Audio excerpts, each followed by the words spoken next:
এবার আজ আমি তৈরি করতে যাচ্ছি গাছ পাঠার বিরিয়ানি। একে শহরের লোকরা এঁচড় বলে, কাঁচা কাঁঠাল বলে, কিন্তু গ্রাম্য পদ্ধতিতে এগুলোকে বলে হয় গাছ পাঠা।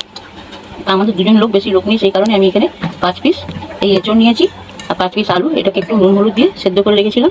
এবার এখানে একটু লঙ্কার গুঁড়ো আর হলুদের গুঁড়ো মাখিয়ে এগুলোকে ভাজা ভাজা করে নেব। আমি মশলাগুলোকে মাখিয়ে নিয়ে এটাকে আমি তেলেতে ফ্রাই করে নেব।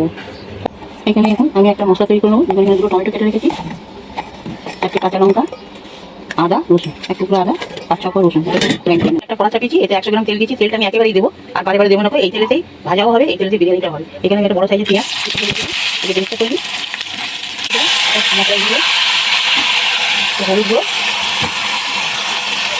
লঙ্কা গুঁড়ো, স্বাদ মতো লবণ দেবো। এখানে অল্প একটু পেঁয়াজ বেরেস্তা দেবো, আলু করা এই মশলাটাকে ভালো করে কষিয়ে দিলাম। হয়ে গেল, এটাকে নামিয়ে রেখে দেবো। এবার আমি ভাতের জন্য জল বসাবো। দুটো এলাচ, দুটো লবঙ্গ, দুটো ডালচিনি দিয়েছি। এখানে লবণ দেবো,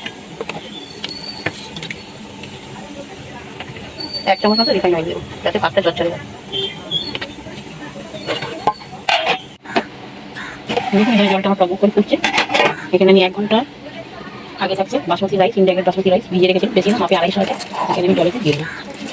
কড়াতে অল্প তেল দিয়ে এটাকে একটু করে নিয়েছি, কারণ কড়াতে নাহলে পুড়ে যাবে। ভাতটা আমি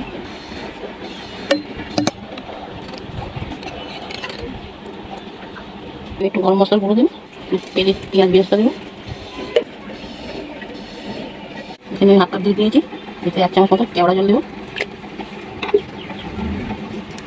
1 চামচ মতো গোলাপ জল দেবো। এখানে একটু মিষ্টি আদর দেবো, 4-5 ফোঁটা এগিয়ে নেবো। দুটো নিয়ে হাতের কাছে দিয়ে দেবো। এখানে অল্প একটু দুধ লাগবে, ওই কাটনটা ভরবো। একটু পেঁয়াজ বেরেস্তা সরিয়ে দেবো। এখানে জাফরানি রঙটা দিয়ে দেবো, অল্প একটু ঘি দিয়ে দেবো। এর লিডটা লাগিয়ে আমি লো ফ্লেমে 10 মিনিট দমে বসাবো।